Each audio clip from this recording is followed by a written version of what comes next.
we saw the fuel prices going up yesterday drastically, and the explanation that was given by government is not accurate, because blaming the global oil prices is falling short of what the reality is. Because last year, for the last 1 year, the highest fuel prices we have seen were actually in June 17th of 2024. And in this calendar year, the highest prices we have seen were actually in January. But having said that, it is important for us to know that out of what Kenyans pay at the pump in terms of fuel prices, around half of that money is in terms of taxes and levies. Over 80 shillings of what people pay for petrol prices, over 80 shillings goes into taxes and levies. And of what Kenyans pay for other products or fuel other than petrol, over 76 shillings again goes into taxes and levies. In an oil-producing country like Kenya, the only tool a government is left with is altering the levies and taxes.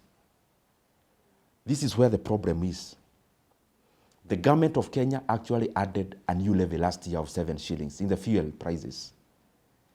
And how the government works is that time when the fuel prices are coming down, actually that's the reason why Kenyans never felt the global deceleration of the oil prices. Because it's around that time that the government introduced a secret 7 shillings in fuel levy. That is partly one of the problems why the fuel prices are going up. But the more unfortunate bit is that this year, the government has taken that 7 shillings, taken to the banks as security, and then they have taken a loan of 175 billion shillings. This money is not reflecting in the government books as a debt. And therefore, it can only pass as an illegal debt. Because whatever is not accounted for as a debt, then any other debt is illegal. There has been a lot of secrecy around securitization, because these questions, we have asked them even in Parliament, even the people in the Treasury don't seem to know. Some of the questions we are asking, how much money is the government actually borrowing? Because even the 175 is from different sources other than the official source. Secondly, what is the interest rate? Third, after 7 years, which is the period at which they are borrowing, how much will the government have paid to these banks? Fourth, is this money sovereign guaranteed? Because it seems to be nowhere in the government books. It actually also never came to Parliament for any ratification.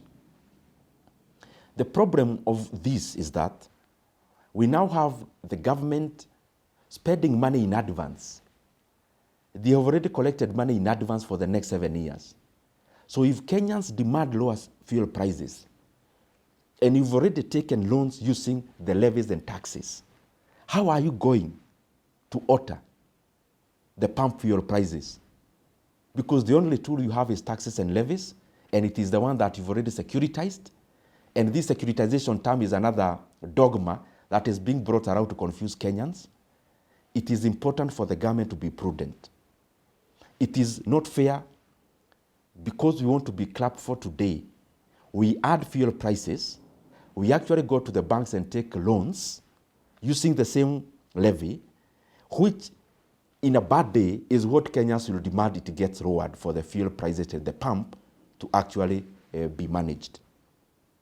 The other thing I want to highlight is that beyond the people in the National Treasury who are clearly engaging in an illegality of borrowing money and hiding that borrowing, even the banks that are lending money using this securitization issue, they need to answer questions to their shareholders.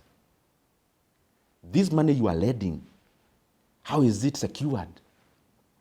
If the fuel levy in terms of what Kenyans pay is only created through a gazette notice by a memorandum from the cabinet secretary, What if another cabinet secretary gives the one that lowers the levies, which the banks are already holding as security for the loans? And lastly, in the affairs of financial management, you must never favor any of your creditors, because what basically you are doing is to open a floodgate. If you securitize fuel levy, like the one they are doing, the 7 shillings, they're in the process of doing another 5. Then what if now a Chinese lender comes and they want to securitize our VAT? And another one comes, a lender, they want to securitize our payee. What will be left for the government to do, the governments that are in power or that come to power? It is important for Kenyans to know that the explanation that was given in terms of fuel prices is actually not true. The truth is introduction of new levies, but more importantly, the illegal borrowings that are happening around fuel levy. The questions I'm asking, or the voice I am airing, it is just for the love of the country. Because if we do the same on all the other fads, the government is doing the same in terms of sports fad, we do the same in terms of fuel levy, then where is the flexibility for the governments to make decisions on how to expend their money when the government that is currently there is already spending money in advance? What if the other government that was there did the same, securitized the money in terms of all the taxes? Then what will be the role of the government now? Which decisions would they be making when the money is actually not available?